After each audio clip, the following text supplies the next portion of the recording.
I'm Shea Luciana, and this is Queen City Unleashed. We just want to thank you for listening, sharing, and engaging with us over the course of 2025.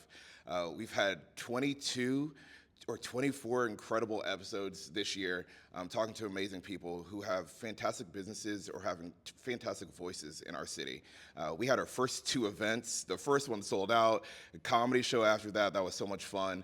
And then we got to do an event to raise money for a nonprofit, supportive housing communities. And we sold 100 tickets, raising $1,400 to donate to them. And we just want to say thank you. We couldn't do any of this without you guys following and engaging and sharing and sending us cool people to talk to. And to top it all off, unexpectedly, we were voted Best Local Podcast in Charlotte. And that wouldn't be possible without you.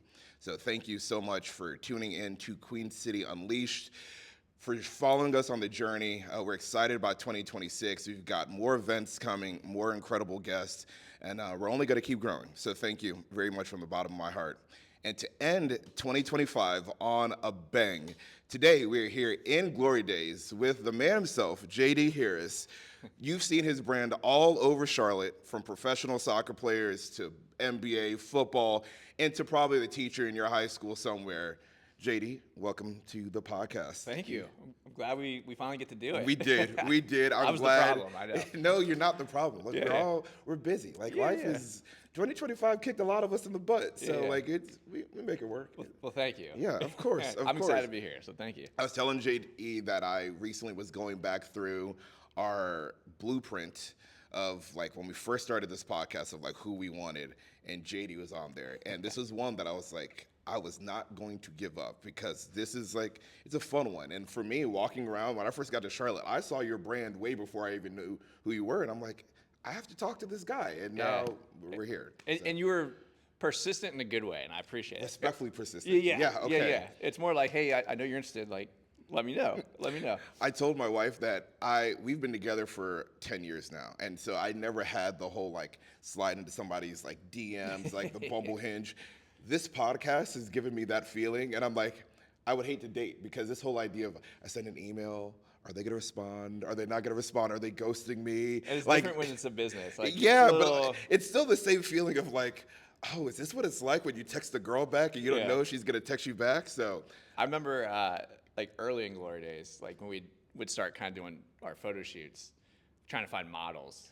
And so I'm like sliding in DMs and like, no, this is like legit. Like, I'm not trying to be creepy. You're not one of the scam bot things from some place. And some would know the brand, like, oh yeah, cool. And some would just be like, nah. Absolutely. It's easier now, but I'm glad I don't have to worry about it. But yeah, that was always, I get your apprehension. Oh yeah, like it's like, no, I'm legit. I think that helped early on, like doing a whole bunch of reflection from the beginning. Getting the first episode, the first two episodes were with my boy KJ, who's behind the camera today. KJ's in the building. It's a great day for QC. You ever put him up here and be like, hey, let's get you in front of the camera? Don't get shy on me now. KJ's in the building, but we did our first two episodes together, and like we put this stuff out. But then when we go to do our first interview, I'm like, I need somebody to say yes. So if other people look at this, they're like, oh, it's not just two random guys doing this. So shout out to Katie, the coterie. She said yes first, and then after that, people were like, oh, now they have an episode to like reference. So it's been smoother sailing since then. Okay, normally I have fun, like interesting would you rather something for people. You don't get that. You crashed a wedding, and I want to talk about this. This has been one of the funniest things I've seen online the last couple of weeks. Yeah. Please, I saw the video, but for people who don't know, walk me through that entire thing. This is actually the first time, like, kind of publicly that it's been dissected too. So like, great question. So I'll give it to you from the very beginning. So I just get like a letter in the mail. Actually, I have it. I could probably show it to you guys. And it was just like a nice green envelope, but it was addressed to Glory Days Apparel. And if it's supposed to go to me, sometimes it'll be like Glory Days Apparel, care of, attention, whatever. But it was just Glory Days Apparel. And I opened it up, and it wasn't like an RSVP. It was an actual wedding save the date. And I was like, and I look at the date, and I was like, the wedding's 3 weeks out. Like, why is it, like, that seems really late for a save the date. You start like kind of putting the pieces together. And and I'd heard of this happening where people will send stuff to like brands or Oh, celebrities. I tell people to do it all the time. Like I just didn't know it was like that big of a thing. Like if I'd heard of it or seen TikToks or whatever, and we started kind of dissecting it. We go to the website and we're like, oh, it's like 4 days past even if you could RSVP, but the postage was sent after intentionally. So I was like, so we're kind of putting together like, oh, they sent this just to like get some free shit. And then I go back and look. I'm like looking them up. Like, are they customers? Do we actually? Yeah. Like, do they actually like Glory Days? And they do. So fairness. Shout out to them. They support us, and so I brought Kayla, my social media president, and sometimes I'll have something like that I think might be a fun idea, but I don't tell her because I'd rather her. I was just like, get your phone out, just start recording. So I was like, I got a piece of mail. I gotta show it to you. And sometimes I don't know if it's a good idea or not. And you just don't post it if it's not. Yeah. You just get the content, right? And so I showed it to her. She's like, JD, like this is hilarious. And I was like, do we like crash it? And the other thing people don't know is the wedding. It wasn't like it was just like downtown Charlotte. I was curious about this. Where was it? Anderson, South Carolina. So I think the drive time was an hour and 10 minutes. Okay. So it wasn't like it's not close, but it's not like 4 hours away. Correct. Okay. Yeah. So it wasn't like super close, but like we still had to put. That's a Saturday night. Yeah.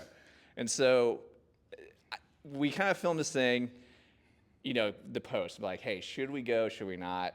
I didn't really know the angle she would take for like how she would present it on social media. And she went with like, the voting, like, hey, do we go? Do we send a gift? Do we not do anything?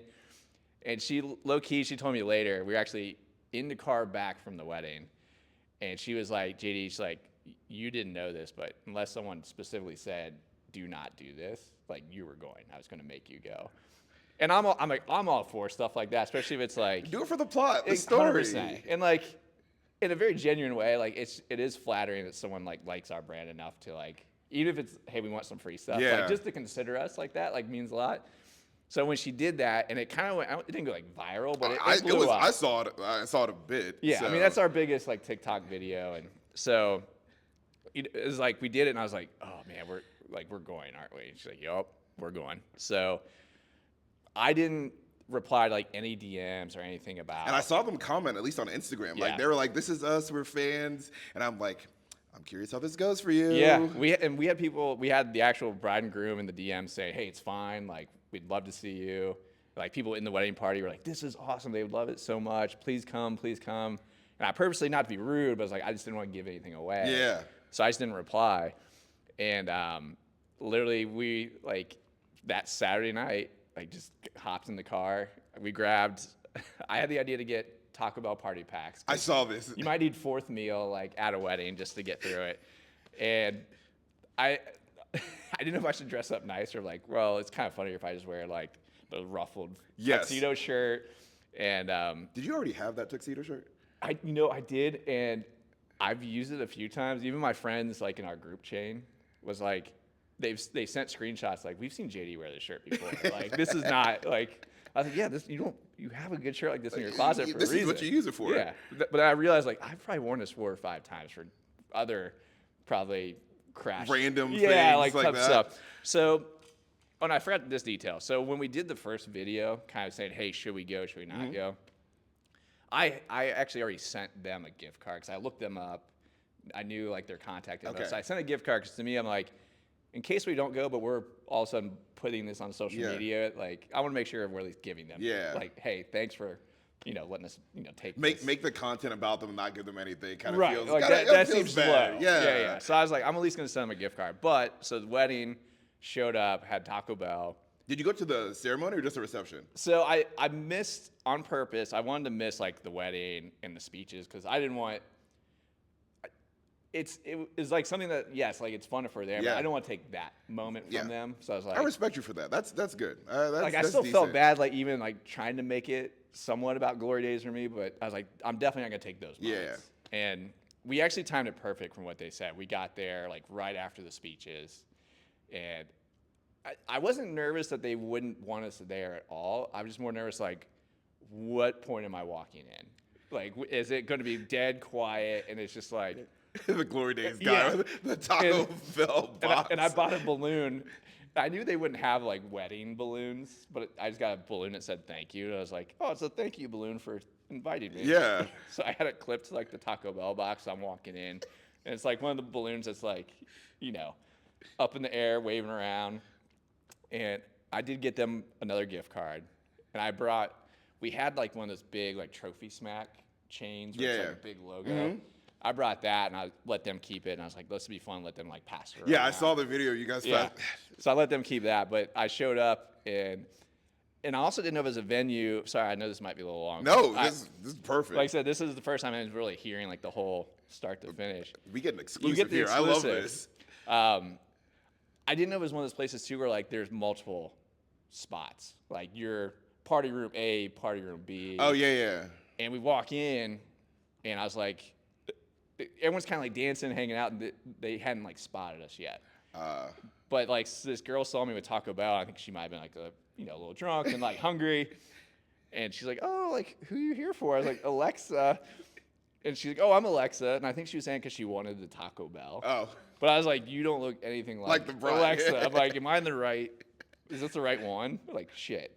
But I was in the right spot, and then all of a sudden like people started kind of figuring out like, oh my God, like he's here. So like the bride and groom came over, and they were just so like they were so awesome about it too. They were just like so excited, and like they're having like their photographers come over and like take photos and video, and they loved it. So it was so fun. Like they were so gracious to us. They actually had a table spot for me. That's what I was gonna get to. Like they actually were prepared for you to be there. Like you hadn't said anything, but when you said, they literally gave us placeholders like to sit at a table. Yeah, and so I sat at they put me. It's probably the easiest spot to put someone, but it was like at the head of one of the tables. But actual like table sheet list like had my name on it. So like you need time to do that because it wasn't like I was at the end of the list. Like they had me in the middle.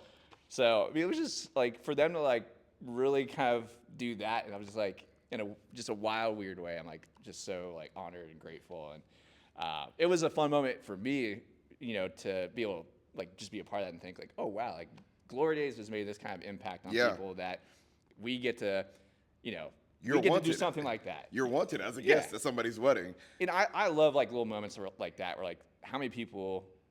One would send something out, but like how many brands are actually going to go do that? Yeah. And I'm like, I'd really be the one who like stands out and does that. And I think that's kind of one of the personalities that I try to make different with Glory Days. Is that like we're kind of like we're approachable and we're kind of out there potentially. And so it was a ton of fun. And shout out to Alexa and Paul for letting us come crash the wedding.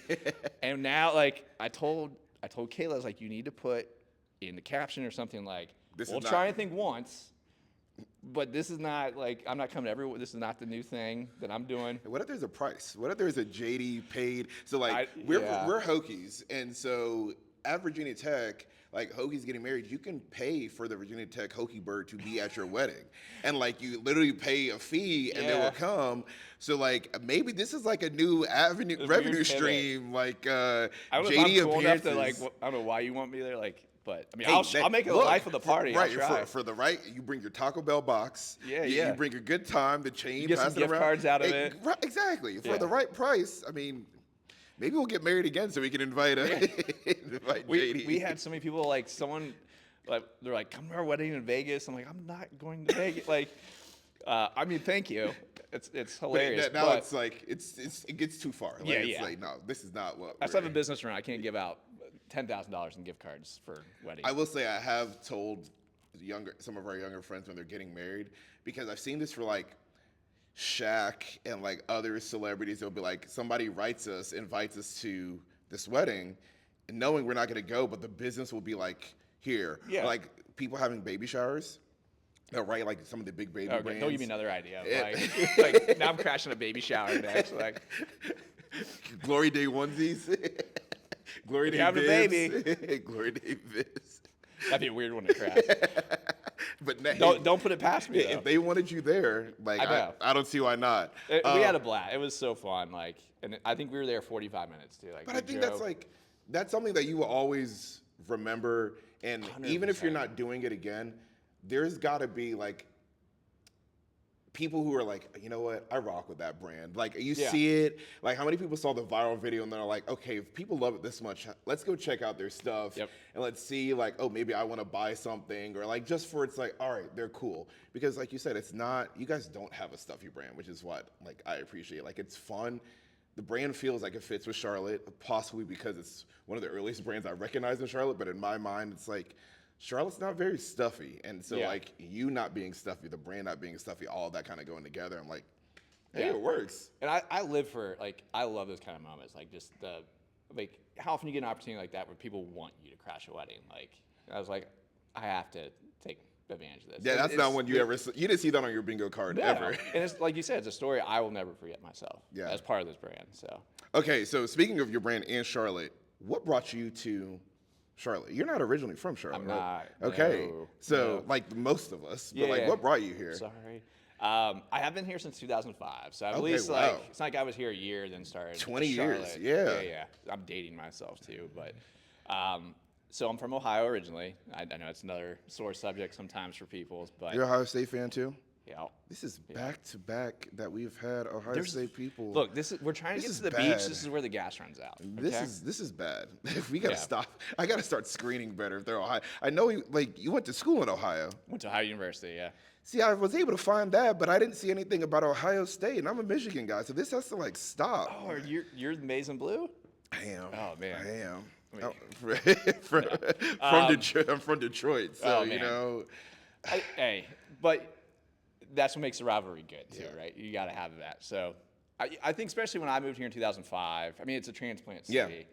but that was, I mean, there's a lot more people from a lot of different places, but even today, it's still like, I feel like Ohio, New York, Pittsburgh, like those areas. Yeah. If you say one of those guesses, you're probably right, like 70% People of want the to time. get out the cold and Yeah. get closer to the beach. Yeah. So what really brought me down here, though, was I had one of my best friends. His family moved down to Concord. He was working at the Westin in Uptown. Okay. And I was still trying to find work after I graduated.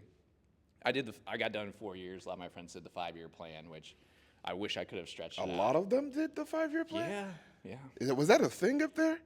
I think it was either depending on the major or how Seriously they took how it? seriously you took school, right? But I also I went to school in the summer for two semesters, and that helped me get done in 4. I took summer classes every summer until I graduated. It was so like I actually loved doing. I summer hated classes. it. I Oh, just really? that there were classes I didn't want to take. One class I actually didn't get a passing grade. It wasn't enough, but it wasn't a passing grade for the major, so I had to retake part 1 in spring and then take part 2 in the summer. And then every summer it was just like, I don't want to take this class at school. It's easier at Yeah, yeah. home. So Oh, yeah. That's a good option too. Yeah. I think I just wanted to stay in school and have fun. Hey. But so I had one of my best friends. His family moved down here. He came down here. Was working the Westin. I came and visited a couple times. Like loved it down here. You know, keep in mind this is 2004. yeah, You know, it's still like Uptown is like a lot smaller, and that's South kind of- End is not South End. Yeah, no, it's completely different, but I loved it, and it was a perfect mix for me of kind of big city mixed with small city, right? Like the charm Yeah. of both. So I just came down to whim, didn't have a job or anything, came down, found one pretty quickly, thankfully. Probably most first jobs, it's not what you're. It's not the dream job. It's not the dream job, but it gets you started. And then I did the finance gig for about 11 years. Ah, you're a finance bro. I was, yeah. See, that's why I can make that video. I can because speak from again, experience. this Yeah, is yeah. like I enjoy your content for a while. Like your whole little the polo and then the badge on the belt gets me. Like that would really the backpack because we go to the Dowd Y. And so Yep. like when we're leaving in the morning, we start to see all the bros walking into Uptown, and it's the exact same outfit that you have on, and I'm like, this is hilarious. Like it's been like that forever. And we were like, when we made content like that, like I try to be very self-aware. Like I'll make fun of myself. I don't care. But I'm like, when we did that, I was like, this is okay, right? They're not like, are they going to get it? Are we going to get in It's trouble? part of your past. Like Yeah, that yeah. was you. I'm like, but I'm like, this was me too. Okay. So I did that for like 11 years, and kind of starting Glory Days was a little bit of kind of a mental health thing for me too. So like doing finance gig, I give it a lot of credit because it gave me the foundation to do this, and Yeah. you know, from a lot of different angles. But I just wasn't happy for so long. And it wasn't so much like I need to go to a different, financial institution or anything like that. It was just like, this wasn't the career path for me. I think especially when I was going through school, way back in the 2000s, right? It was kind of the emergence of the internet too, right? So a lot of the emphasis was like the blueprint, right? Like you go to school, you get, that's your last bit of chance for fun. And then you get in the real world, you get the desk job, and like, this is how it's supposed to go. And you do that for 45 years and retire. And And there just wasn't a lot of emphasis, and I think because people didn't know the paths, but there wasn't a lot of emphasis on kind of alternative career paths to take, Passion careers. Yeah, stuff that you have energy behind. And I've always been into fashion, not like, more like everyday cultural kind of fashion, right? And being from Ohio, there's some brands, I'm really big into like retro and nostalgia, and there's some brands in Ohio that do that really well. And there was just a point in, doing the finance gig where, again, it was kind of a mental health thing. I could see myself just deteriorating more and more, and just kind of getting that rut. And I don't know, I was just like, I've always just liked clothes and like kind of, and I'm very detail oriented and like into that stuff. And I was like, you know what, I'm just gonna start looking into it. So I kind of, did research, talked to other entrepreneurs here in Charlotte, really dove into like kind of like clothing and, that stuff. And about 6 months I did research, did what I could, but there's always a point where you just gotta do it and honestly just make the mistakes to get better. And then I started it, walked away from my job because... What year? 2006. Well, yeah, 2016. I was trying to think if I did it like in 2015 and then. But 2016, started it, walked away from my job. I didn't want the fallback because I was afraid I would take it. So I was like... Oh, you're really brave. Yeah. And like I said, I had a good foundation, but also, no kids or anything that I had to worry about. I could take that risk. Yeah. But I just knew I was afraid I would take the out if I needed it. And so I just wanted to put that pressure on myself. And honestly, I didn't have a plan B. I was like, this is just going to work. I know it. So I didn't have a plan B. Go for broke. Yeah. And for me, it was like, at least if it doesn't work, I'll know I tried. And, putting myself in a scenario where I have to give it my all. And I think too, especially at that point where I was in my mental health journey was, it was it's like, hey, get comfortable being uncomfortable in a sense, where it's like, where I started to get a little more withdrawn, like I had to kind of get out of that and force myself to be, what I kind of remember of myself when I was younger, just more like a people person and like having fun and tapping back into your inner child. Yeah. So it kind of forced me to do that again, which is great. So yeah, it's that whole idea of like pushing yourself to no plan B. For me, that was I remember when I called, and it's perfect because it's the last episode of the year, and KJ is here for it. But when I started, I told KJ, it's like, I'm going to do this for a year and a half. I was like, there's no out. I don't get to quit before that. I was like, do this for a year and a half. That year and a half is now. Like, it's the end of 2025. And how many episodes you said you're on? You'll be episode 36. That's awesome. And so we'll get to 50 next summer, and it's like that's insane. That's a celebration. Yeah. Oh, dude. Oh, we're throwing a party. Like, don't worry. You'll get an invite, and it's not like a surprise. Yeah. Like, is it RSVP? Yeah. So, but like seriously, and it's one of those things where I was never quitting my job to do like a podcast. This isn't like a business where you're making money, but like even as like a passion project, I didn't want it to be like, oh, the last 3 weeks of this sucked, I'm out. Like, no, it's like, if you're going to do this and you, like, my reason for wanting to have this podcast and my passion behind it, it's like, if this is real, commit to it. Right. I was like, and a year and a half is enough time for you to say, I've seen the good parts, I've seen the bad parts, and yes, I still want to do this. Right. I was like, you give 6 months, you don't know, you haven't seen it's enough. Not enough time to make that decision. And it was one of those, like, if I do it till the end of 2025, I should either start to see some of the success that I hope comes from it. It should start to get some of the attention. And if at the end of the year and a half, it's at 200 followers and nobody's engaging with it, all right, maybe I missed the window. Maybe it just wasn't the right timing. But it won't be for lack of me doing it consistently. And you've had a lot of people that are making waves in Charlotte. Yeah, seriously. I mean, Restaurant Constant, Chef Sam is now on the Michelin recommended list. Like, And Jordan's Jordan Dollard, who's like small business queen in Yeah. Charlotte. Like we've had some incredible people, and that's then why you guys are at Tipsy Pickle. but yeah, exactly. Tipsy Pickle and all these folks. And it's like now to get to, but it's the local podcast. It's like, yeah, this is why I committed to a year and a half because I wanted to see like what am I capable of, and I've learned so much. I was never. This is the first time in my life I've ever seen myself as a creative. Like you're talking about, like you've had this. Never. Like I was. I stick figures. I played soccer. I wasn't the pretty soccer player. It was ugly, strong, fast, run through people. Like it was no part of my life has ever been like creative. And so like this is the first time, but I've loved people my entire life and talking to people. And I'm like, oh, I can be creative in how we craft these conversations and the vibe that we create and the stories I get to tell of these people afterwards.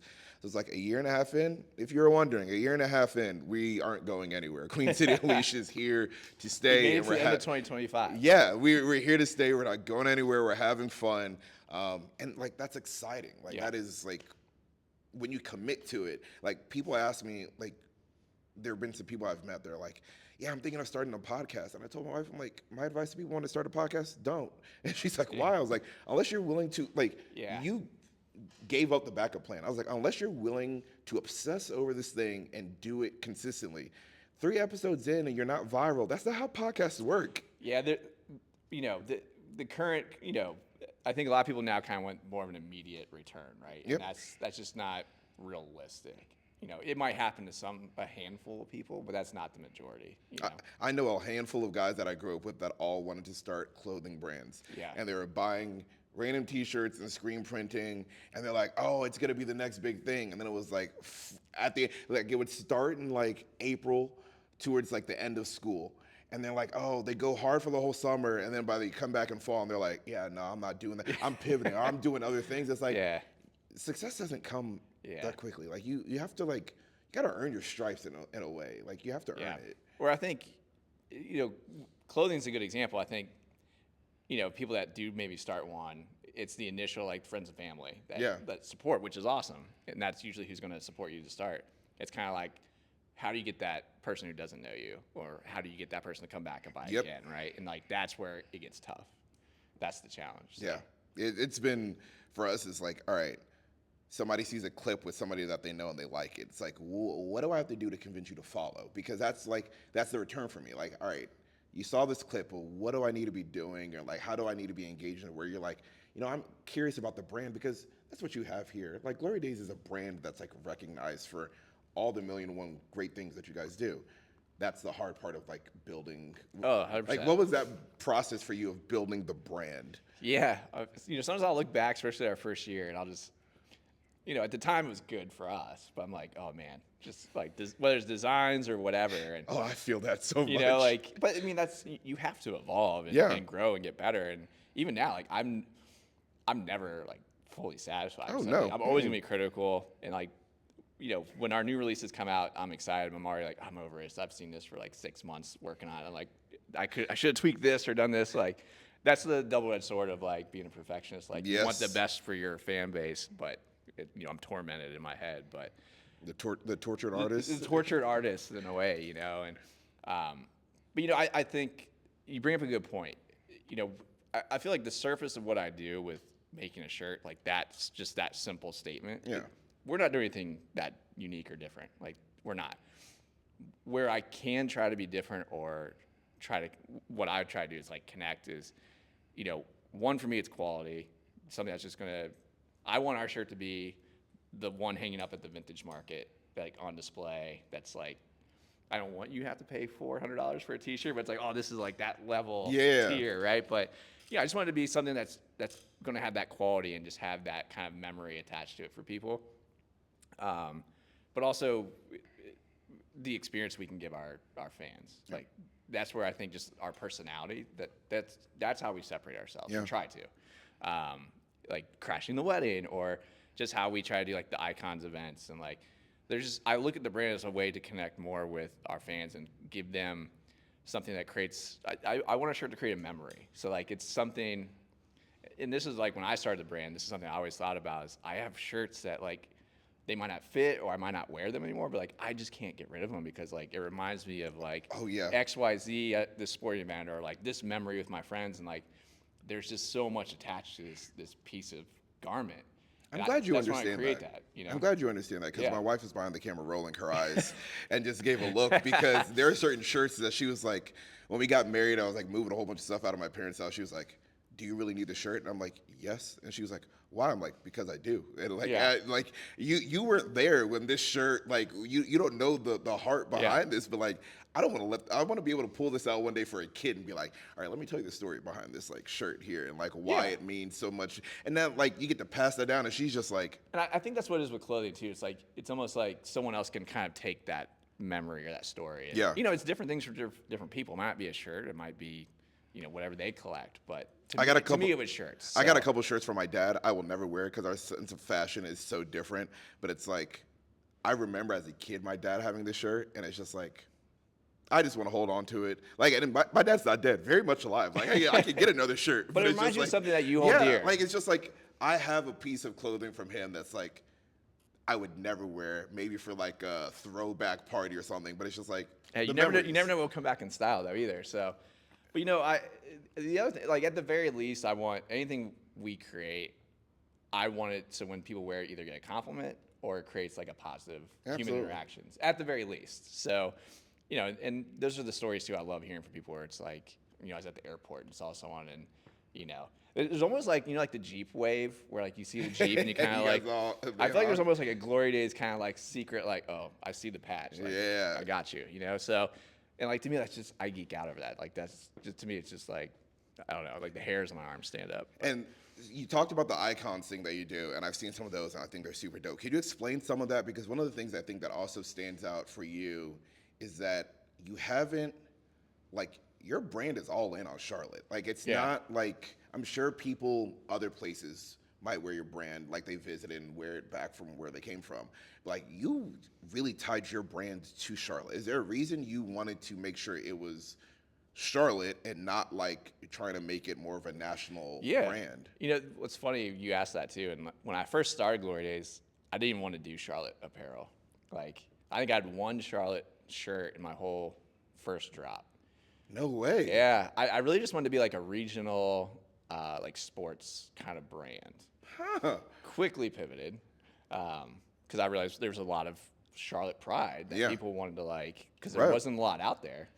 And people really wanted to like celebrate that. So I quickly pivoted, you know, just like, as you would as any new business owner, you don't know everything. You get into it when you think you do.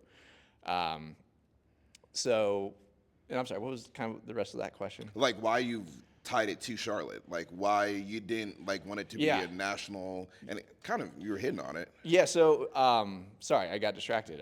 I lost my answer, but so in the why I named it Glory Days is I always wanted us to have a Charlotte focus, or like this is where our home base is, right? But I named it Glory Days just in case we kind of like grew or tree ringed out, as I say. But to me, I'm like, well, we want to celebrate. This is our home base. This is our people. This is our community, and so I want to, you know, center around Charlotte. But also, I felt like there was a need for stuff like this in Charlotte. Yeah. So it's fun to find ways to celebrate kind of the different aspects of whether it's, you know, sports or, you know, just cultural kind of pop culture stuff. Yeah. You know, and we've done more of that stuff too. Not so much other city stuff, but we've done stuff where it's not, you know, like maybe like a pickleball shirt where someone could in Arizona could wear it, you know? could take that. Yeah. But we still want to have like our, you know, this is gonna sound bad, but one of our top sellers is the one where it's like, hey, at least we're not Atlanta. I have a hard time, like, I like the loud stuff. Like, I'm like 90s baby, like, give me the big print, loud.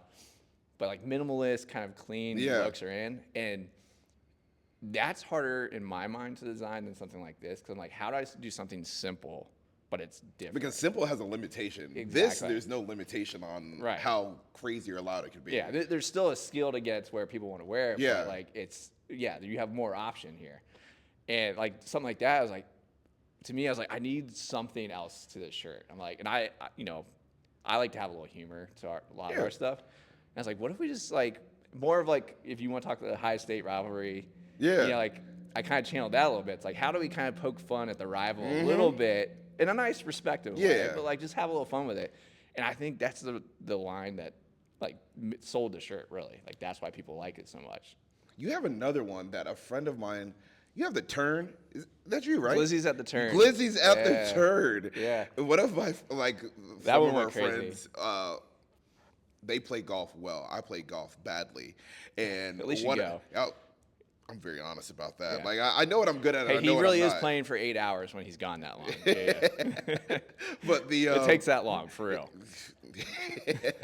Get 2 rounds in. Yeah. But one of the guys' wives like literally saw the shirt and just started cracking up, and she's like, "We're at the festival. You were there selling the shirt." And she was like, "I'm buying that shirt." And I was like, I think 2 of them actually might have bought the Glizzy shirt, and I'm like, that's like, and it's cool that again the brand can have really Charlotte focused stuff, fun things, interesting things, but then the icons. That's the one I really want to understand.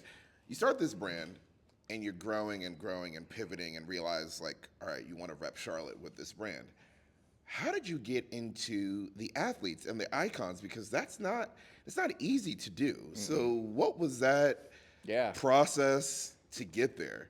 It's a great question. So the actual starting point, I mean, it's kind of a fun story. Our first, well, I shouldn't say our first big, so one of our first collaborations was we actually did an event with Muggsy Bogues and Larry Johnson. And like, I so badly want to do it again, like now that we're a little bigger and more known. But like, I think we did that year 3 of Glory Days or so. 2019? And it went great. It was huge. But like, I'm like, can I run that back again, you know? But that was one of our first big collabs with an athlete. And kind of fast forward a little bit, one of our first like really, really big ones, we worked with Baker Mayfield. Oh, when he was like the 1 year he was here. Yeah. So, and that's kind of a funny story how that came about. And every icon's different on how they get connected or, how things come to be. But this one in particular, another story I haven't really told a lot, but so Baker's, and everyone's different in terms of like how they have their managers. Is it a team? Is it, some big firm? Or, Baker, like, he has this guy that is his manager, and he hit me up on Instagram, but it wasn't like an official account or anything. And I was like, hey, I'm Baker Mayfield's, agent, and we, they're coming to Carolina, and they wanted to work with like a local brand. I was like, this can't be real. And then now you're the one. You're on the other side of this. Like what? I don't see no blue check. I don't think he had one, at least not then. And but I looked into it. I was like, oh shit, this is actually Baker's guy. And we connected, and it was fun. It was stressful because it was like, hey, we need this in a month type thing. But that's where I would say it kind of kicked off, but also gave me the idea to do the icons stuff. And that collaboration went great. It was wild. I'm so happy to see him doing well in Tampa Bay. Me too. I'm really happy for him. Still have a good relationship with him and his team, and like I said, I would love to. I wish we could run it back, but and we had plans to do more stuff, but 2 games, and that's a risk you run with like a current player. Yeah. Like they get hurt, traded, whatever. And kind of when that happened, like it was a great partnership. We had so much fun with it.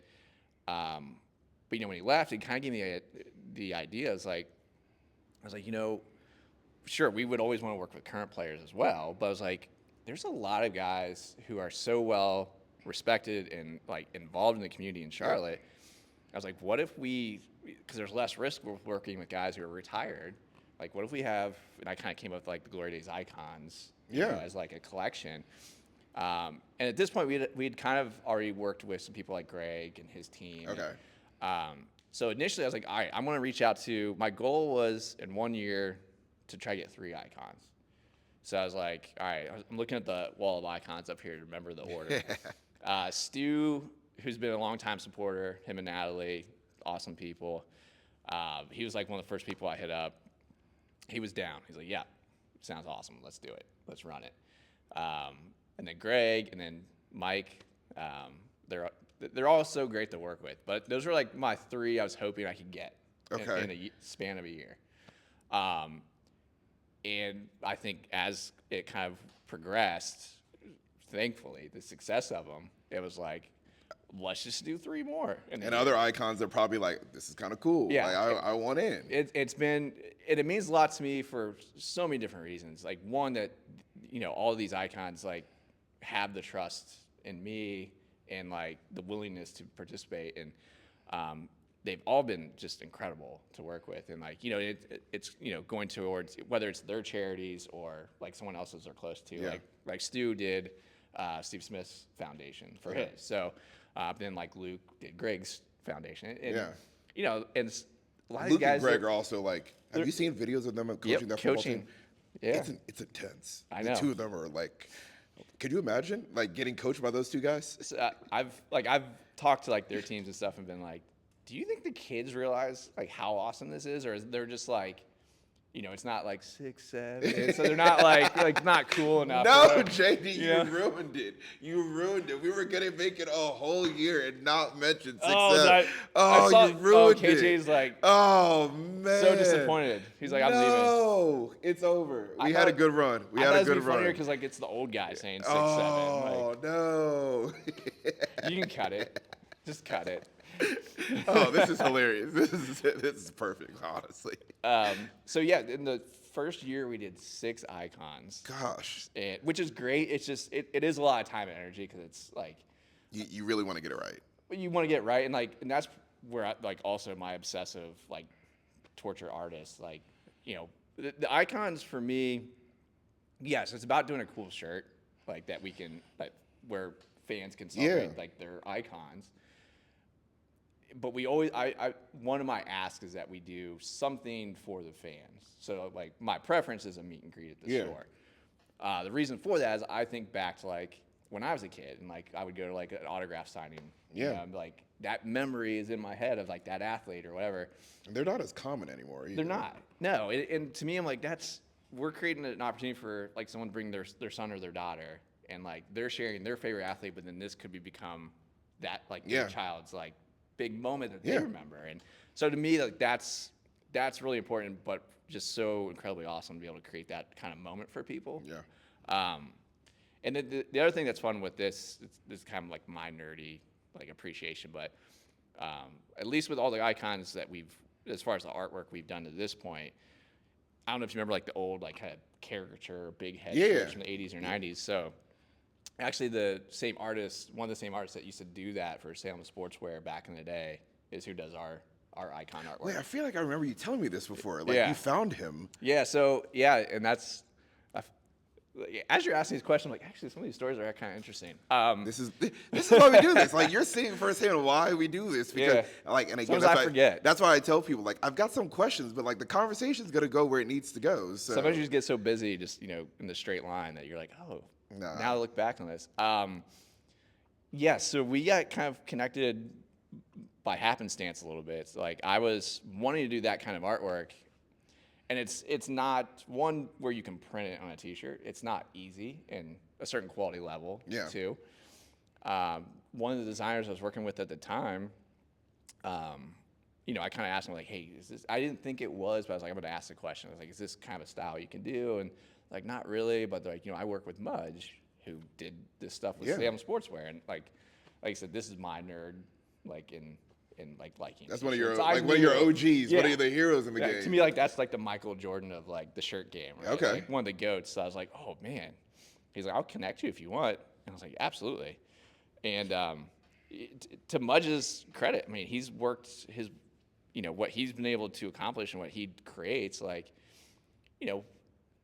he's been doing it for a long time. So I think, for one, it's like you take what you want to take on, right? Like, but you've earned that. Yeah. And he's done so much for so many brands and athletes and stuff. And I feel like I had to kind of, like, woo him over a little bit, right? And part of it is making sure, like, someone at his caliber, like, he doesn't have time to waste. Right. He's probably thinking, am I creating for someone who has a legitimate brand, who knows how to market this or put stuff out?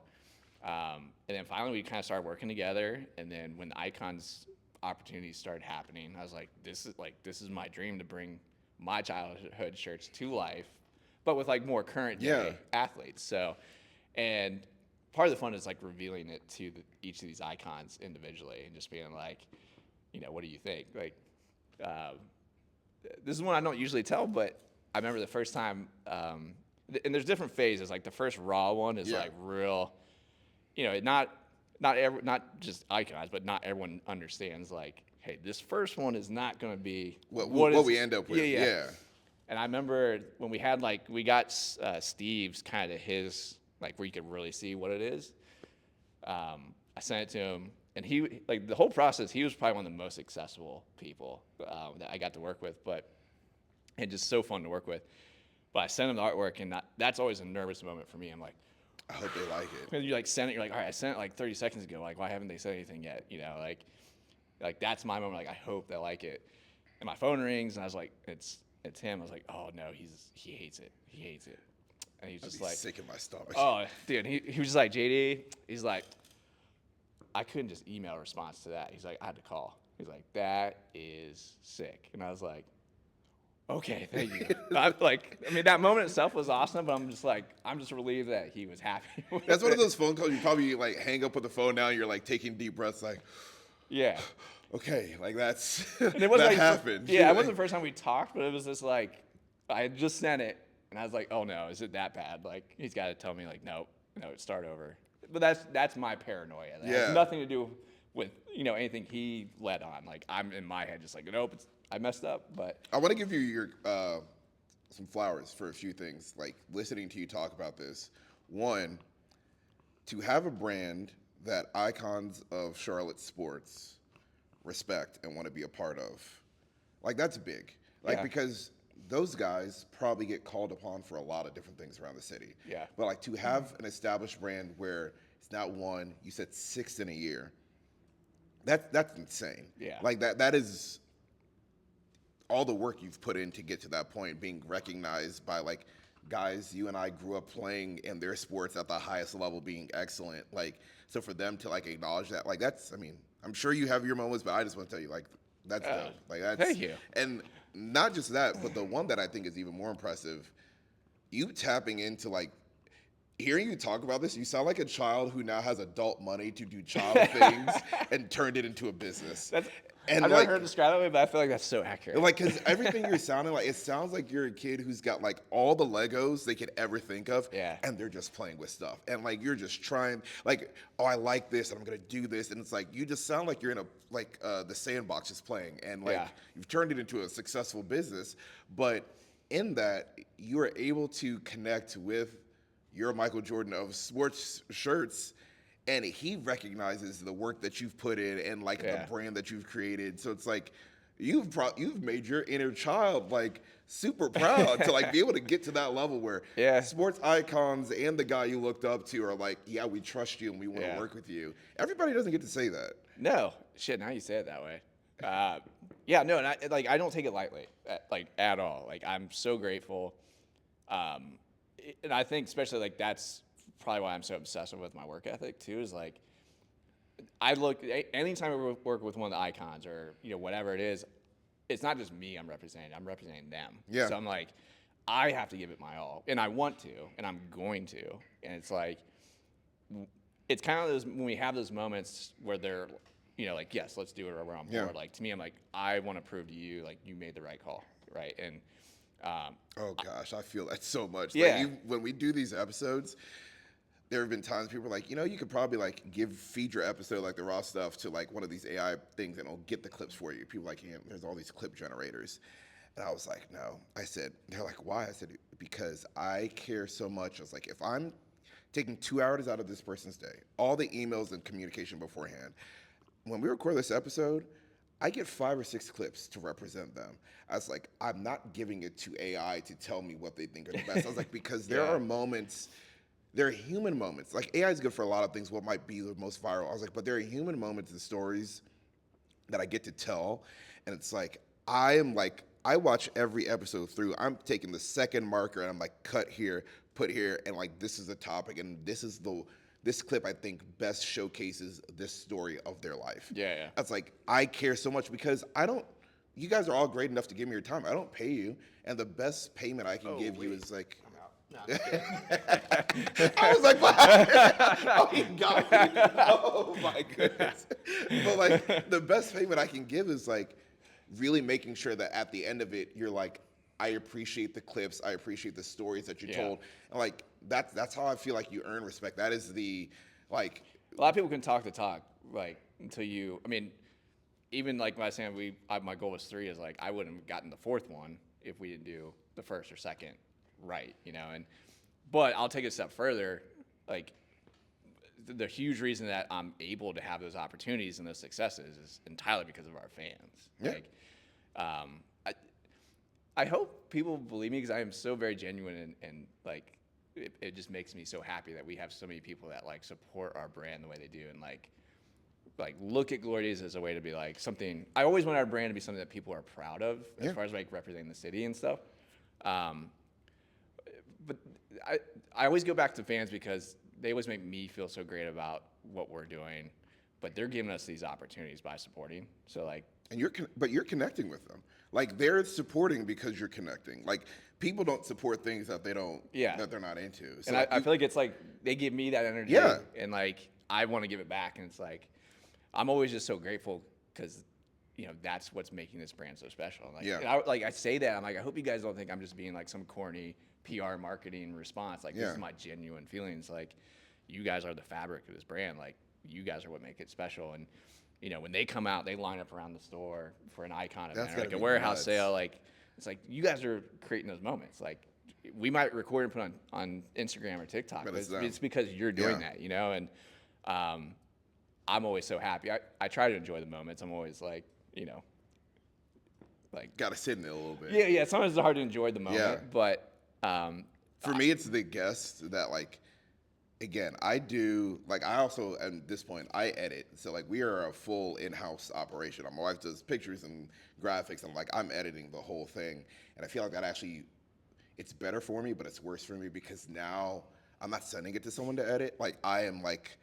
Before, if there was like one thing that was off in a video, it's like I'm not gonna send it back for them to have to send it back. Like it's fine. Yeah. Now it's like I have the computer right there. Like I have to go fix this you gotta do this small thing. Yeah. Otherwise, and people won't notice. But for me, it's like, oh my God, I can't believe that I let this slide. But it's like the guests, like, and so when I'm tired and like worn out, like you're talking about that energy exchange. For me, it's the guests because I'll be like. I don't know if this is landing. I don't know if this is working. And then I'll get a text from somebody who's like, hey, I've done a lot of podcasts. Yours is my favorite experience I've had. And I'm like, and like, it took me a while to start being like, no, like, you're being nice. You don't mean that. And it was Mia Atkins. She used to be on TV here and become a good friend.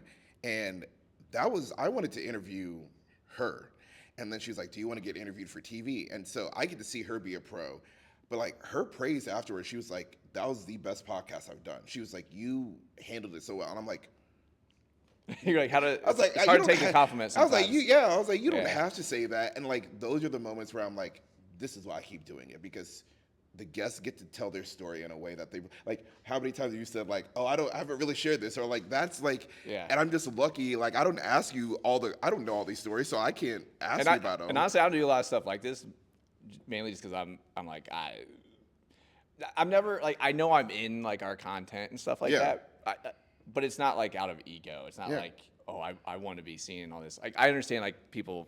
You're synonymous with the brand. Correct. And I get that. But I'm also like, I'm not trying to be out here. Like, and this is my head, how I think. But I'm like, no one wants to hear what I have to say. Or like, I don't. Like, you want Glory Days to be the star. 100%. And that's how I am too. Like, people are like, in some clips, you want to actually, there's some, and I have to do better about this. There's some episodes, like the 5 or 6 clips we'll put out, you don't actually see my face. And my wife was like, you probably need to at least like pan to your face so people like, no, you're also part of this. She's like, it doesn't have to be clips of you talking, but like you being present is like kind of important. And I'm like, you're probably right. Like I should probably, because to me, it's not me. Like I'm not trying to be a Charlotte celebrity. Like it's, if people know Queen City Unleashed and they're like, oh, we love that podcast and like barely know I'm involved in it, that's fine. Like I don't really care. Like I want the stories and the people and like, you guys are the stars of my show. Like I'm not. Exactly. It's never, you think of, I guess some of the big interviewers out there, Like you think of like the Jimmy Fallons and Kimmels, like they're interviewing celebrities, and like the celebrities are the star that's on the show. It's like it's not. I don't think we'd all be watching Jimmy Kimmel just to watch Jimmy Kimmel. Like we want to see who he's talking to. You're 100% right. Like, that's how it always felt. Like as long as Glory Days is known and that's what people appreciate, like that's all I care about. So your name, I'm curious. Was there an alternate name for Glory Days? Did you have something else that it could have been? Oh yeah, I mean, I should see if I still have it. I mean, like I create like a list of like you kind of brain dump, right? And I create a list, and then from there you kind of see like, all right, what websites are available, what's not trademarked already. Yep. And that's a depressing trail to go down. Because you're like, oh wow, a lot of people have all these other things. Yep. So probably, I just don't remember, honestly. I think we were always going to go with Queen City, and I can't remember what the other one. I'm looking at KJ here because we did this together, and like I remember we looked at there was one we wanted, and somebody had the Instagram handle, but like they had like 2 posts from like 10 years ago, and I'm like. Yeah, you started to question like, well, is it past like a certain time? Where it's all right? Like they didn't take it serious enough. Yeah, and I'm like, but now I need the handle, so I'm like, I don't want to have to ask them for the handle. So like we pivoted, and there was one name that we settled on, and we're like, all right, that's cool.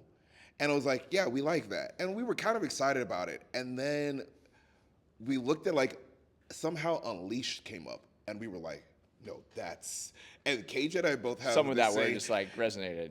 And we both have the same reaction for something like when we like something. I was sending him an idea for like a shirt recently, and I can tell when he likes it versus when he's like, no, that's the one. And we kind of had that moment with Unleashed. We're like, no, that's it. That's the one we're going that's it. with. That's where you stop. You're like, we're sticking with that. And like people are like, oh, we like the name for it. I'm like, yeah, that was the one that we felt really, really good about. But I was just curious if you remembered any of your names. What I can say, I don't remember any of the others. I should see if I can find the sheet.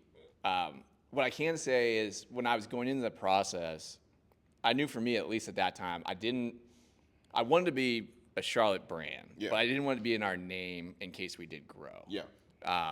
Not that you couldn't still make stuff, but I was like, I want it to be that flexibility. Yeah. And again, like a lot of my interest in like what the brand kind of resembles is just that kind of like throwback nostalgia vibe and the Glory Days. Yeah, there's something where it's like when you tell your stories hang out with your buds or whatever, and you're like, hey, remember back in the Glory Days, type thing. So that's really where it came from. You've got probably, in my opinion, one of the, at least in Charlotte, one of the best product to brand name connections, because like you say, like that whole idea of like the throwback to the Glory Days and your stuff being so much like, a lot of people get good names and then like they have great products, but they don't always tie together. You've got one of the best, like, no, this makes sense. Like, I understand why it's called, like, even without that explanation, looking at throwback stuff is like, I knew it. Like, I get it. And I appreciate that. Because part of it was, because there's plenty of things you look back on, like, oh, I should have done that differently or whatever. But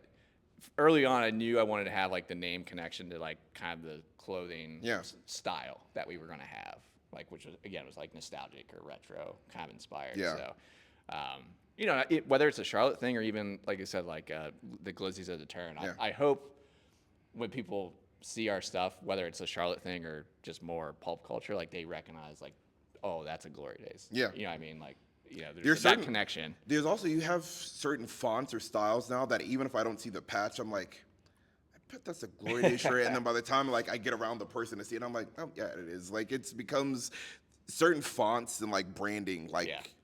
I wanted our stuff to be designs you're not going to just see pop up easily other places. And that's no disrespect to anyone. But your business prop, like, how do you stand out? Like, yeah. I mean, that's, like I said, for me it was quality, and that's not just garment quality, but like design quality too.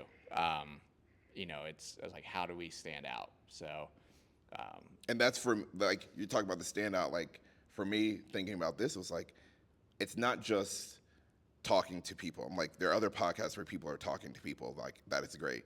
The other thing, I was like, I'm not doing the clickbait stuff. I don't want to ask about what's the dating scene like in Charlotte. I'm not like, I don't, like, no, I'm not doing, like, sure, that's going to get a lot of engagement, but like, Charlotte's got enough of that. Like, I'm not, like, I want it to be like, oh, this is a place you want to actually go get a story. Like, you want to learn about, like, you're a perfect example. Like, the whole, like your persona on your social media, and it's like fun and stuff, and people see that. It's like, but do people know, like, who you actually are. Like, that's why I do this. Like, dude, I want people to be Yeah, like, yeah.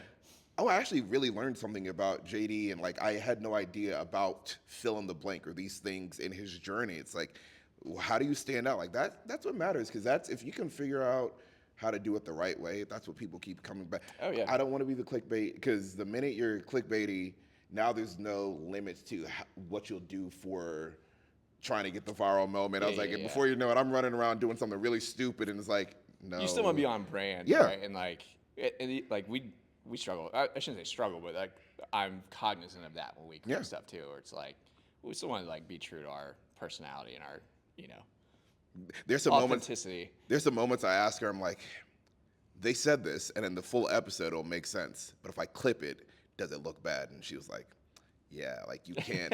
She's like, that could be taken out of context in a way. It's a good balance, right? Yeah, like, and for the most part, like, and I always have the feeling, like, whenever I have that feeling, I'm like, if I'm ever leaning that way, I'm like, probably no. I don't ask her, I'm like, because sometimes I'll overthink something because I'm being too cautious of like, is this too much? Like, could this be?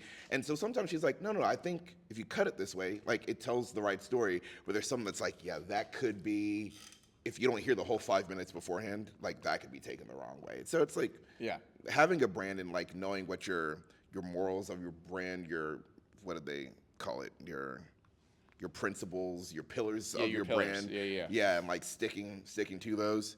The one kind of going back in time for you, I do want to know how you got to the store, because we were talking about Jordan. Jordan's in Front Porch Sundays has had tons, hundreds of businesses over the years. Yeah. You started doing pop-ups like that, right? Yeah. And actually, I don't remember if it's their first Front Porch Sunday or not, but that was our very first pop-up, was Front Porch Sunday, ever. Man. Yeah. And you're still doing them. I saw you last week. Yeah. Yeah, what, 2 weeks ago? Or what, It was literally last week, yeah, on Sunday. Mario, like, what day was that?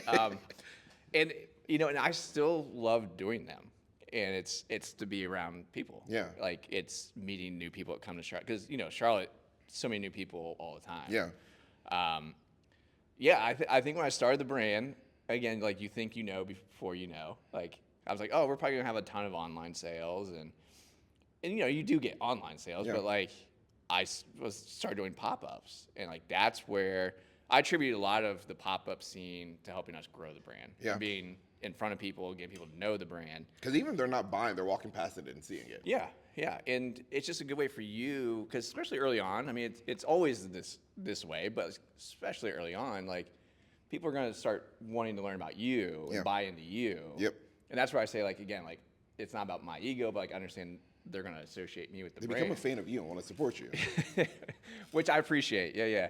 But that gives you such a great opportunity to get in front of people, present your brand, because no one's going to sell your brand better than you. So like, if they're going to see your energy and like how you're representing your brand, that's what they're going to get behind. So honestly, I think when I officially launched, like a week or two later, I did Front Porch Sunday. Wow. And for probably about, our first store was over near Hoppin on the backside of the rail yard. Okay. And it was a small, like, incubator kind of retail space. So I think for about 2.5, 3 years, kind of just straight pop-ups online. Like, that's it. And honestly, back then, I would take any and every opportunity, or I'd try to create opportunities. Just reach out to breweries and just be like, can I pop up this Saturday or whatever? And the more I kept doing that, people were just like, start to get more familiar and more familiar. And then it got to one where we're like, all right, maybe we try a retail store. And so that's when we, You're the one behind Hoppin. Yeah, and I think I probably spent close to a year, trying to find a space. People always ask, like, which one do you like better? And they're vastly different. Yeah. I was like, it's not about what's better. It's like there's a fun part of our, like, a chapter in our story. But it was like, I think just under 400 square feet. And, like, that's like this right here. But it was us to be able to test, like, can we do retail? Like, will this work for us? And we actually opened during COVID. Oof. In a weird way, it was kind of good, because then pop-ups weren't happening, so people could still come to us. Yeah, so it was like people were like, oh, that's got to be tough. Like, it wasn't easy, but it was also like, places weren't really open Yeah. or pop-ups weren't happening again yet. And we were there. We probably outgrew it like the week we moved in, and I think I was there 3 years, and it was getting to the point where like, we were growing. Stuff. I mean, literally, you got the signs started in the garage. Like my garage was just packed out, and it was getting hard to just fill online orders because I didn't know where everything was, because we couldn't keep stuff in the other spot. And so our home base. This one like feels like home. It's just we love being in South End. Like I said, the windows. Yeah. Like, you just feel like you're kind of part of South Yeah. End. And we still have the garage door. The other store had a garage door too, so we've kind of kept That vibe. that vibe all along the way. So this space, thankfully, it happened when it did, because I was like, I don't know if we can make another week without a bigger space. Really? This one kind of, like, I almost didn't even come see it, because like when they give you like the packet, with how What's available? Yeah. They didn't have these windows in there yet, and it was just like one real dark, deep kind of like warehouse. And I was like, I don't know. You got to see the vision. Yeah, and then my realtor, Chapman, he's like, just come look at it. He's like, I think you might actually like it. And it's one of those ones like what you guys were talking about, like when you got the Unleashed, right? Yeah. Like you walk in, you're like, okay, I feel it. Yeah. This is it. Because it had kind of like that, like the brick and like just that vibe. And then, like I said, the windows were right in the heart of South End. Parking in South End. A premium. Yeah. Woo. Don't park here, like if you're not shopping or past hours, because you will get towed. So we've been here just a little over 2 years now. But this is home. We love it here. I try to kind of, I've always wanted the store to be like a place you come into and it just feels like you could like hang out. Yeah. And hence us having like I call them my millennial antiques around. But just like little things where like you're walking around, you're like, oh, I remember that, or like kind of again takes you back and kind of like some of the barbershop feel, like the old barbershop where people sometimes weren't getting a haircut, just kind of like come in and hang out and catch the vibe and talk whatever is. Yeah, I want to be a place people just kind of like enjoy coming to. Yeah. And some of this stuff is like stuff actually from my childhood. Some of it more recently we've acquired just to kind of add more millennial antiques to the store. But also getting this spot, kind of going back to the icons thing, like I had that idea when we were at the old store, but we didn't have the space for it. So it's kind of like one of the reasons I was excited to get a bigger space is like I had these ideas to do stuff, but I needed more space. Yeah. So as soon as that happened, I was like, all right, let's get this going. You just said something about you being like a kid and like these things from your childhood. What would you go back and tell 15, 16-year-old JD about like what you're doing now?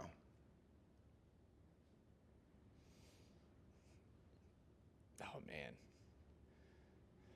I'm trying to think like what angle you would even take that, because like Whatever you want. I know. I think I would just tell myself like just enjoy the journey. Like I think one thing I have a hard time is kind of like enjoying the moment in terms of like accomplishments or whatever. I'm always like on to the next thing. Not in the way of like, oh, I want to do the next thing. It's just like in my mind, like if we have like a success, it's like don't get complacent. Yeah. And it's like how do you do it better or more, or what's the next thing? Yeah. And I mean it's a good thing, but it's also like take time to enjoy. Like some of my staff are like, will you just enjoy this moment for a second? I'm like, I'm trying, but what about this for next time? And it's just like, just enjoy the moment, right? And I appreciate them for that, but that'd be my advice. It's like, hey, you're gonna do some cool stuff. Just slow down for a second and enjoy it. So then for JD, that's not 16, but just starting Glory Days, what caution would you give him? Oh man.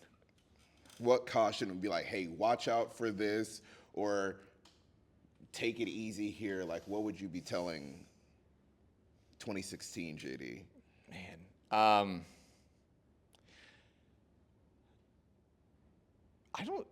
think it'd be more of just like, don't stress things too much. Because I would still want to experience the no's and the ups and downs. Yeah. Because I feel like that's how you grow. Absolutely. So it wouldn't be like trying to avoid those things. I feel like that's how those experiences. Good things happening is always great, but I also think what makes a great entrepreneur or someone who's really going to really try to hone in on their craft is like when you have like the negative experiences or whatever, but you look at those as opportunities to get better or improve. I think that's one of the things that kind of separates you. Yeah. So I think it'd just be like, just maybe don't stress as much. Okay. I wouldn't listen, but I would tell myself that. I love that awareness. Yeah, I love that you know that about yourself. It's like when you tell your friends, like, you know, like, oh, everything's gonna be fine. Like it's easier for you to give that advice, but like when it's for you, no. Yeah. No. So 2026, when this drops, 2026 is like a week, 2 later. Big plans you can tell us about? Anything coming? Oh gosh. I know you've always got get through drops. The holiday season right now. Yeah, I know you've got drops coming, but I'm usually I keep stuff pretty close to the vest. yeah, I can tell. Yeah, I don't like so I've seen too many people like talk about stuff and it never happens. So I don't ever want to be one of those people. Okay. Um, Is there a new thing that you're going to be trying in 2026? There is. Yeah. Okay. Yeah. Okay. I'm always gonna keep it fresh for you. Okay. Yeah. All right. So I have some stuff. Expect a lot of the things you love, but some new things that hopefully you like Okay. just as much, if not more. Okay. Yeah. And then do you have you do like a big sale day, like this massive Yeah. flight? When is that?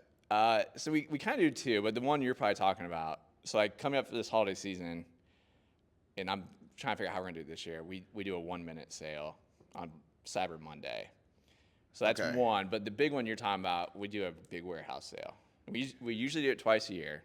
It's usually our kind of slower period, Yeah. so like January/February. Oh, that's perfect for January. Yeah, there you Okay, go. perfect. Yeah, there's the plug. Yeah, there it is. There it is. We There's found the, it. There's the hook. So we usually do it then in like July, and it's our slower times, but they're good transition periods. So like January, February, we're starting to get ready for spring. Yeah. July, we're about to go into like football, fall season. And like it's painful for me, and I say this jokingly, because you know we have $5 shirts and like $10 sweatshirts, and like just knowing like, oh my gosh, there goes someone with a stack of 8 shirts who paid $20 or whatever. But at the same time, it's a very necessary evil. Yeah. Like, you know, because we're putting stuff out that's like, you know, it's sale stuff or stuff Yeah. that's sitting too long, and you have to purge some of Yeah. that. But we have fun with it too. Like sometimes we'll have samples where it's like one of ones, or I'll be like, you know what, we have a few extra of this one, but we don't need to sell all of them, so we'll throw out a few, like for the early birds that get out there. So we try to make it, like, always try to make it fun and unique in that sense. But that's when it happens, and like it's become a thing. I think we've done it for like 3 years, where like people know, and like I feel like it's almost like they have an internal clock that kind of goes off, and they know like, hey, when's it happening? Is it soon? And but they line up, like it's that and the Icons events where it's like they're out there, like January, early. February. Stay tuned. Stay tuned. Yeah. We'll be on the lookout. Yeah. So and someone's just like, I hope we have enough stuff. The last one, I mean, after 30 minutes, I think our XL, we kind of like set them up by size tables.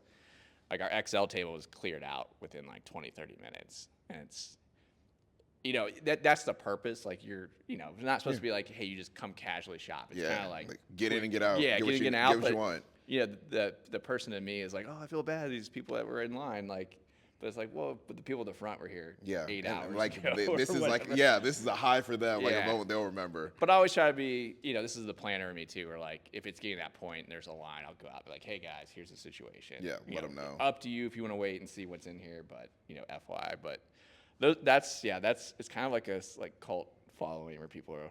Because you've built a brand that people appreciate and respect. That is connected to Charlotte and feels like Charlotte. And that's what people want. That's what we need more of in our city, that it's the people who come in, the outsiders like you, me, that like come in and embrace the city as our own and figure out how to get in where we fit in and make it work. So January, February, be on the lookout.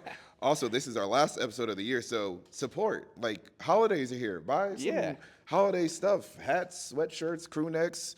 See your grandma, uncle, kids, whoever. Get some stuff from Glory Days right here. What he said. Friends of the pod, you know. But thank you. I'm glad we finally got to make. I know. This happen. I was the problem. No, you weren't. You weren't. I'm glad we got to make it happen. Where can people find you? Socials. Yep. Give a general idea of where the store is. So we're on the TikTok and the Instagram. I think I know Instagram's just Glory Days Apparel. If you look up Glory Days Apparel, you'll find us. But we're in South End, so 2202 Hawkins Street. Website, just glorydaysapparel.com. We ship out. But come to the store. It's fun. Yeah, come meet JD. Yeah. Come hang out. You never know. I'm here hanging out when I can, so I always like meeting people and giving them a hard time. But well, thank you so much for being on here. here. I appreciate you. Absolutely. This has been I appreciate fun. your patience with me. Dude, that is one of the things I am learning in this patience with myself. You talk about, like, I started changing how I do some of the rollouts for episodes for, like, guests.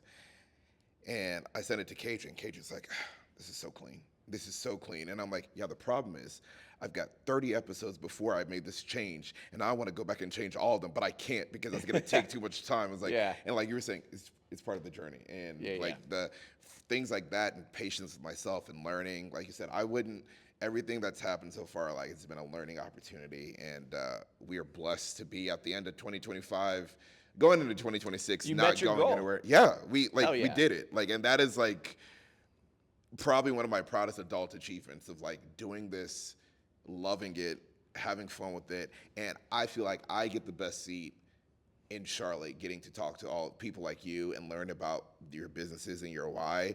I don't feel like people get this kind of lens into this. I have a great appreciation for Charlotte and everything. I know some of the concerns better. I know the heights of our city better. And now I get to fit in and figure out how do I connect the dots for people like you who this is your business, this is your day to day. Yeah. So. Well, I appreciate you telling our stories too, and putting the Charlotte community. It's a great community, and it's kind of funny, like, how small and connected it is too. Which is great. I think I'm gonna do one of the year-end raps is, like, taking the dot and, like, connecting who you do the Always who Sunny, told me, like Charlie. Like who told me who to connect to who, because it is very, very, very small and connected. Like, I told Jordan last week, I'm like, you know a lot of my guests, and a lot of them give you credit for, like, being their first opportunity to do this stuff. Yeah. So I'm blessed and fortunate to get to do this. Shout out to Altea behind the camera, wifey, for holding me down, doing all this. KJ, always supporting, pulling up occasionally. Appreciate you. Thanks for coming, KJ. But this is our last episode for 2025, and thank you for joining us on the journey. Again, this has been so much fun. We can't wait. Please go back. We've got a whole bunch of episodes, like 36 of them. Go check out one. Learn something about somebody new in Charlotte, a business to go support. And then if they've got a product you like, pull up. Glory Days, restaurants, breweries, yoga class, pull up, check them out. This is how we support the people who really hold the culture of our city. It's not the corporate businesses, it's people like this, and we're grateful for them. And we'll see you in 2026. Thank you.